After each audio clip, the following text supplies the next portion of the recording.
We really want to give you the sense of the becoming, because the entire universe is established for eternal becomingness.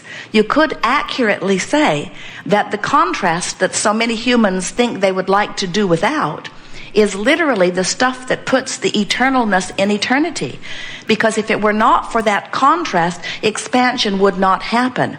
And the source within you always rides the rocket of expansion and stands as the culmination of all that you are.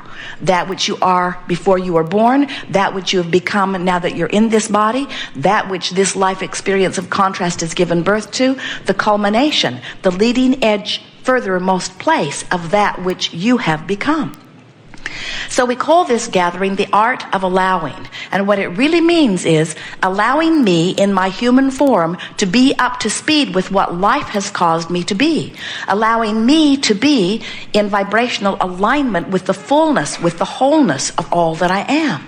And the better you feel, the closer you are to that. The worse you feel, the further you are from that.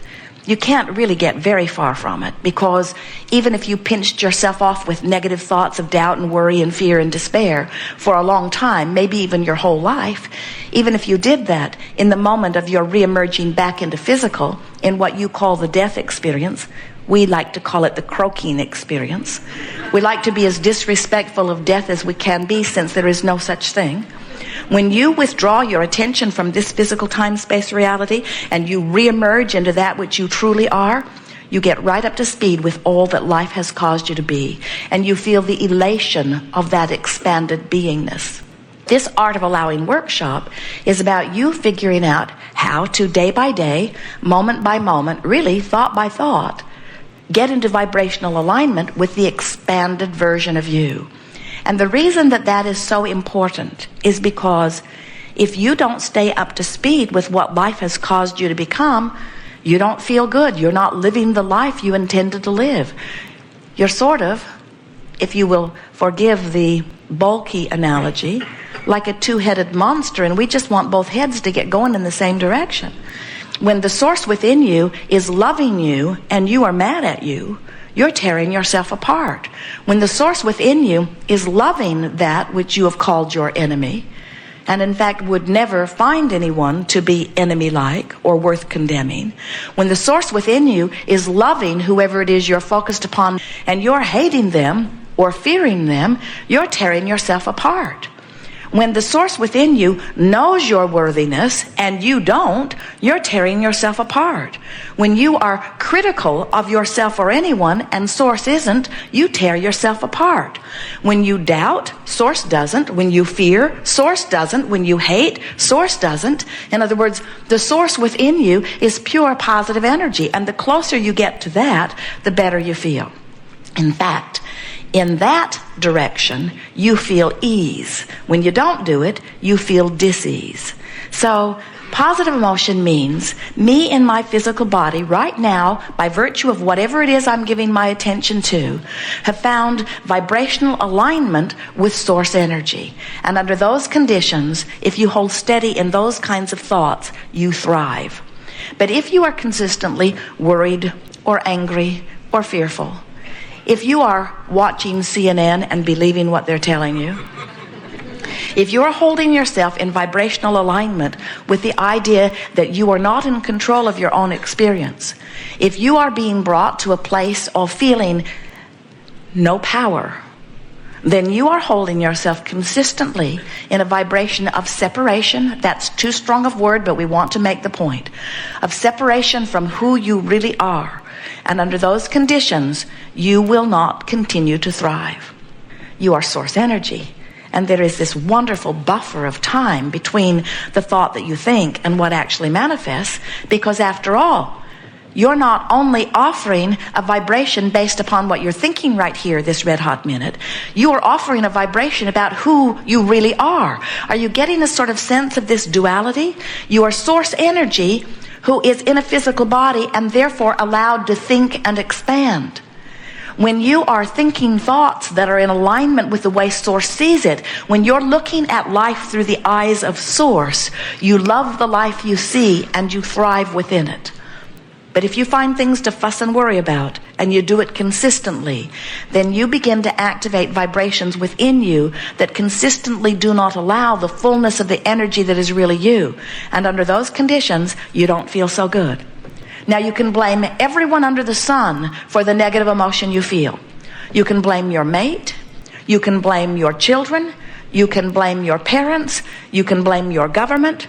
In fact, you can blame anybody that you choose. But we want you to know that no one is responsible for this vibrational gap between you and you other than you. You have total empowerment to do something about closing that gap. We acknowledge there are rascals out there that drive you nuts. We acknowledge that there are pieces of contrast that when you look at them, make you feel like you want to pull all of their hair out, and maybe yours too. But we want you to understand that you've got to get control of your thoughts without demanding that they do something different. When they need to do something different, you're asking for a very conditional love. You're saying, those conditions please me, but those don't. So those conditions that don't please me need to be changed so that I can be pleased. And isn't that the basis of most parental control? Isn't that the basis of most governmental control, or even most religious control? Those conditions don't please me. What are the odds, do you think, that this source energy that man calls God, all powerful, would really need to change those conditions so that I can be pleased?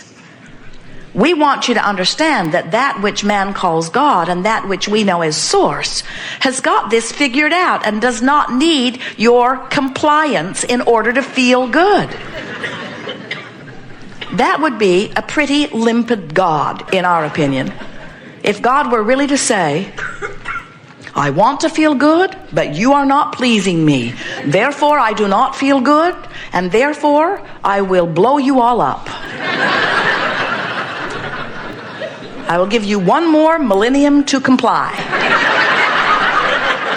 And if you continue to displease me, dysfunctional God that I seem to be,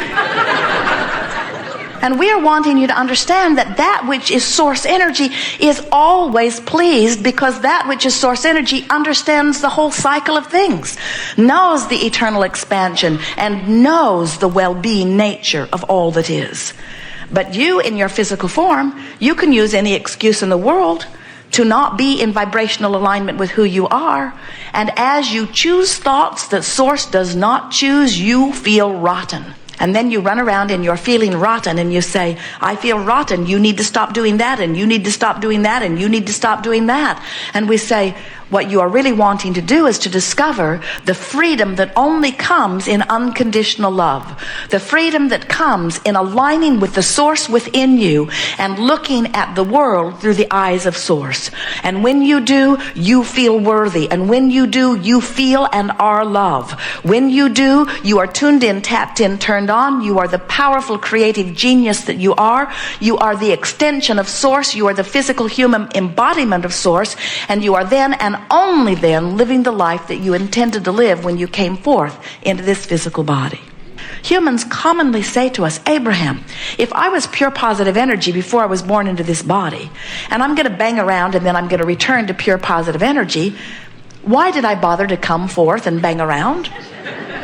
Why would I not just stay in the pure positive energy? And we say, because the expansion is so exhilarating to all of us, because you knew the power of the contrast, you knew that it would give birth to another rocket of desire, you knew you would then have the life-giving, exhilarating experience of consciously using your ability to focus to turn in the direction of what you've asked for, and because you knew that the joy is in the journey, not in the completion of the journey.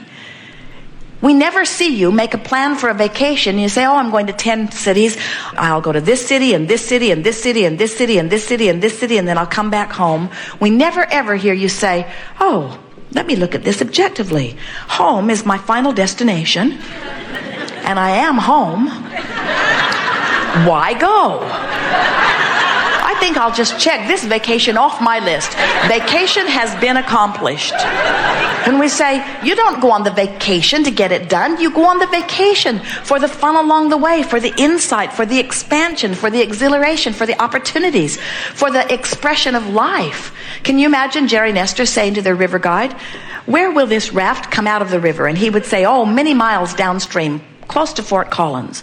And so they say, well then, we would like to put our raft back on the bus, and we would like to drive it downstream, and we will put the boat in the river about 50 yards from where we're going to take it out, because we like instant manifestation.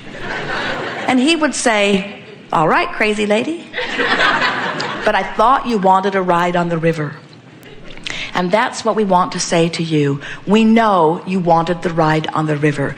You wanted to come forth. You wanted to be you. You wanted to explore your contrast. You wanted to know what you don't want so you could know what you do want. You wanted to personally give birth to those rockets of desires, because you knew when you did, law of attraction would respond to the rocket of desire that you'd given birth to. And you knew that as law of attraction is responding to that rocket of desire, you knew that a current would be created, and you knew you would be summoned toward that current. You knew that you would be able to feel the current, and you knew when you turned in opposition to it, you'd feel it, and you knew when you turned toward it, you would feel it. You knew that this was going to be an easy thing. You knew the contrast, no matter what it was, would inspire a better condition, and you knew when you turned in the direction of it that you would live the better condition, and you knew that with everything that you allowed, you would also get a new platform from which to create. In other words, contrast causes you to give birth to a rocket. You turn in the direction of the rocket of desire. You become a vibrational match to it, and it manifests. And now you have a new platform. You give birth to another rocket of desire. You turn in the direction of it. You become a vibrational match to it, and it manifests. Now you have a new set of contrasting experiences, which gives birth to another rocket of desire. You turn in the direction of it. You become a vibrational match to it, and it manifests. And you say, you mean I don't ever get it done? And we say, that's right. You're eternal. There is no ending. And you say, then, tell me one more time, why do I do all of this? Why do I keep doing it? And we say, for the fun of it. And you say, it's not really been all that much fun. And we say, then that's because you're not consistently going in the direction of what life has caused you to ask for. Friends, we get it. We understand. We know it's miserable when life causes you to ask for this and you point that way. That's horrible. Don't do that. We don't blame you for questioning your reason for being if you're pointed against the current of life. But you were born with guidance, and now you know better. Now you know negative emotion means you're pulling against who you have become. So then you say, well, what do I do about those others who are outside of me, who aren't excited about me following my bliss? And we say, when you really get to the point that you're following your bliss, they won't be a problem, because if you are consistently in a vibration of positive emotion, law of attraction won't match you up with them. If you're getting matched up with a whole bunch of ornery people, you're ornery.